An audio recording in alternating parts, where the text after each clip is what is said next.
Middle east വീണ്ടും ഒരു അഗ്നിപർവ്വതം പോലെ പുകയുകയാണ്.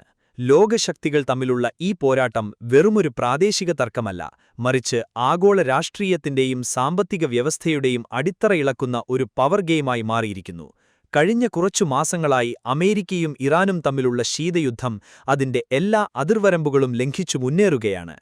ഫെബ്രുവരി 28-ന് തുടങ്ങിയ അമേരിക്ക-ഇസ്രായേൽ വ്യോമാക്രമണങ്ങളും തൊട്ടുപിന്നാലെ ഇറാന്റെ വിട്ടുവീഴ്ചയില്ലാത്ത തിരിച്ചടികളും മിഡിൽ ഈസ്റ്റിനെ ഒരു യുദ്ധമുരമ്പിലാക്കി മാറ്റി. താൽക്കാലികമായി ഒരു വെടിനിർത്തൽ പ്രഖ്യാപിക്കപ്പെട്ടിട്ടുണ്ടെങ്കിലും ചാരത്തിനടിയിലെ കനൽ പോലെ സമാധാനം ഇപ്പോഴും അകലെയാണ്. ഏതു നിമിഷവും ആഞ്ഞടിക്കാവുന്ന കൊടുങ്കാറ്റിനു മുൻപുള്ള നിശബ്ദതയിലാണ് ഇന്ന് ലോകം. അമേരിക്കയുടെ നയതന്ത്ര സമ്മർദ്ദവും ഇറാന്റെ സ്വാഭിമാന രാഷ്ട്രീയവും നേർക്കുനേർ നിൽക്കുമ്പോൾ ഈ പോരാട്ടത്തിന്റെ അടുത്ത അധ്യായം എന്തായിരിക്കും എന്ന ആകാംക്ഷയിലാണ് ആഗോള സമൂഹം. ഈ സാഹചര്യത്തിലാണ് ഇറാന്റെ പ്രധാന സൈനിക ശക്തിയായ ഇസ്ലാമിക് റെവല്യൂഷണറി ഗാർഡ്സ് കടുത്ത മുന്നറിയിപ്പുമായി രംഗത്തെത്തിയത്. അവരുടെ വിലയിരുത്തലിൽ അമേരിക്ക ഇപ്പോൾ ഒരു നിർണായക വഴിത്തിരിവിലാണ്. അസാധ്യമായ സൈനിക നടപടി സ്വീകരിക്കണമോ അല്ലെങ്കിൽ ഇറാനുമായി ഒരു മോശം കരാറിൽ ഒപ്പിടണമോ എന്ന രണ്ടിലൊന്നിനെ തിരഞ്ഞെടുക്കേണ്ട അവസ്ഥയാണെന്ന് അവർ വ്യക്തമാക്കി. അമേരിക്കൻ പ്രസിഡന്റ് ഡൊണാൾഡ് ട്രംപ് നേരിടുന്ന രാഷ്ട്രീയ സമ്മർദ്ദവും ലോകശക്തികളുടെ നിലപാടുകളും ഈ തീരുമാനത്തെ കൂടുതൽ സങ്കീർണമാക്കുന്നു എന്നാണ് ഇറാന്റെ വിലയിരുത്തൽ. ഇറാൻ ചൂണ്ടിക്കാണിക്കുന്ന പ്രധാന ഘടകങ്ങളിലൊന്നാണ് ചൈന, റഷ്യ, യൂറോപ്പ് എന്നീ രാജ്യങ്ങളുടെ മാറുന്ന നിലപാടുകൾ.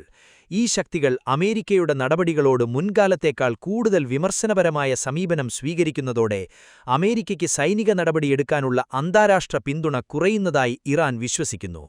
അതോടൊപ്പം ഇറാനിയൻ തുറമുഖങ്ങളിൽ അമേരിക്കൻ നാവിക ഉപരോധം തുടരുന്നതും മറുവശത്ത് ഇറാൻ ഹോർമസ് കടലിടുക്ക് ഭാഗികമായി അടച്ചുപൂട്ടിയതും സംഘർഷം കൂടുതൽ കടുപ്പമാക്കുന്ന ഘടകങ്ങളായി മാറിയിട്ടുണ്ട്. ഈ പ്രതിസന്ധിയിൽ നിന്ന് പുറത്തുവരാൻ ഇറാൻ മുന്നോട്ടുവച്ച നിർദ്ദേശം കാര്യമായ ചർച്ചകൾക്ക് വഴിവച്ചിരിക്കുകയാണ്. റിപ്പോർട്ടുകൾ പ്രകാരം ഹോർമുസ് കടലിടുക്ക് വീണ്ടും തുറക്കുന്നതിനും അമേരിക്കൻ നാവിക ഉപരോധം പിൻവലിക്കുന്നതിനും 1 മാസത്തെ സമയപരിധി ഇറാൻ നിർദ്ദേശിച്ചിട്ടുണ്ട്. കൂടാതെ ഈ 30 ദിവസത്തിനുള്ളിൽ യുദ്ധം പൂർണ്ണമായും അവസാനിപ്പിക്കുന്നതിന് ശ്രമിക്കണമെന്നും ഇറാൻ ആവശ്യപ്പെട്ടിട്ടുണ്ട്. ഇത് വെറും താൽക്കാലിക സമാധാനത്തിന് പകരം സ്ഥിരതയുള്ള രാഷ്ട്രീയ പരിഹാരമാണ് അവർ ലക്ഷ്യമിടുന്നത് എന്ന് വ്യക്തമാക്കുന്നു. ഇറാൻ മുന്നോട്ടുവച്ച നിബന്ധനകൾ അത്രത്തോളം വ്യാപകമാണ്. ഇറാന്റെ അതിർത്തികളിൽ നിന്ന് അമേരിക്കൻ സൈന്യത്തെ പിൻവലിക്കുക, നാവിക ഉപരോധം അവസാനിപ്പിക്കുക, പിടിച്ചെടുത്ത ഇറാനിയൻ സ്വത്തുക്കൾ വിടുതൽ നൽകുക, സാമ്പത്തിക ഉപരോധങ്ങൾ നീക്കം ചെയ്യുക എന്നിവയാണ് പ്രധാന ആവശ്യങ്ങൾ. ഇതിനു പുറമെ ലെബനോൻ ഉൾപ്പെടെയുള്ള മേഖലകളിലെ സംഘർഷങ്ങൾ അവസാനിപ്പിക്കുകയും ഹോർമുസ് കടലിടുക്കിനായി ഒരു പുതിയ സുരക്ഷാ നാവിഗേഷൻ സംവിധാനത്തെ അംഗീകരിക്കുകയും ചെയ്യണമെന്നാണ് ഇറാന്റെ നിലപാട്. ഈ ആവശ്യങ്ങൾ അമേരിക്കയ്ക്ക് എളുപ്പത്തിൽ അംഗീകരിക്കാൻ കഴിയാത്തതായതിനാൽ ചർച്ചകൾ എങ്ങനെ മുന്നോട്ടു പോകും എന്നത് ഇപ്പോഴും അനിശ്ചിതത്വത്തിലാണ്. പാകിസ്ഥാനിൽ നടന്ന സമാധാന ചർച്ചകൾ പരാജയപ്പെട്ടതും ഈ പ്രതിസന്ധിയുടെ ഗുരുത്വം വർദ്ധിപ്പിച്ചിട്ടുണ്ട്. വെടിനിർത്തൽ നിലവിലുണ്ടെങ്കിലും വിശ്വാസമില്ലാത്ത അവസ്ഥ തുടരുന്നതോടെ ചെറിയ ഒരു സംഭവം പോലും വലിയ സംഘർഷത്തിലേക്ക് നയിക്കാം എന്ന ആശങ്ക നിലനിൽക്കുന്നു.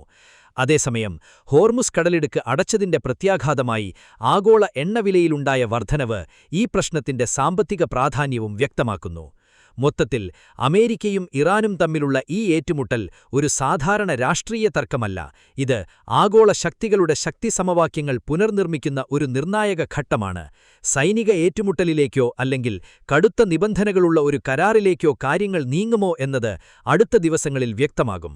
എന്നാൽ ഒരു കാര്യം വ്യക്തമാണ്, ഈ പ്രതിസന്ധിയുടെ ഫലം മധ്യപൂർവേഷ്യയെ മാത്രമല്ല ലോകത്തിന്റെ സാമ്പത്തികവും രാഷ്ട്രീയവുമായ ഭാവിയെയും നിർണയിക്കുന്നതായിരിക്കും.